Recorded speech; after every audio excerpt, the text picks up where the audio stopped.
Hi friends, டயட்டில் இருக்கிறவங்க இந்த ப்ரோட்டீன் சாலடை தாராளமாக ட்ரை பண்ணலாங்க. டேஸ்ட் அட்டகாசமாக இருக்கும்.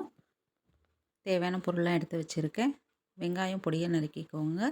தக்காளியில் உள்ளே இருக்கக்கூடிய விதையெல்லாம் எடுத்துகிட்டு கொஞ்சமாக கட் பண்ணி வச்சுக்கோங்க. வெள்ளரிக்காய் கட் பண்ணி வச்சுக்கோங்க. ஒரு பவுலில் நான் தாளித்த சுண்டல் நான் எடுத்து வச்சுருக்கேன்.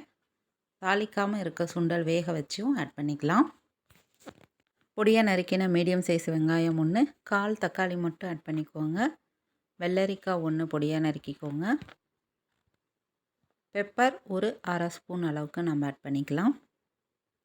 நான் இது கூட தயிர் ஆட் பண்ணுறேங்க. மிக்ஸி ஜாரில் ஒரு 1/2 கப் அளவுக்கு தயிர் எடுத்துக்கோங்க. கொஞ்சமாக தூளுப்பு, கொஞ்சமாக சீரகம் போட்டு ஒரு 4-5 சுற்று மட்டும் சுற்றி எடுத்துட்டு அதையும் நான் இந்த சாலட் கூட மிக்ஸ் பண்ணிக்கிறேன். டேஸ்ட்டு டிஃப்ரெண்ட்டாக சாப்பிட்றதுக்கு நல்லாயிருக்கும். மீதி இருக்கக்கூடிய தயிரையும் நான் கொஞ்சமாக ஆட் பண்ணிட்டேன். இதெல்லாம் கலந்துட்டு சாப்பிட்டோம்னா நல்லா ஹெல்த்தியாக இருக்கும், ஃபில்லிங்காக இருக்குங்க. டயட்டில் இருக்காங்க, கண்டிப்பாக இதை ட்ரை பண்ணி பாருங்கள்.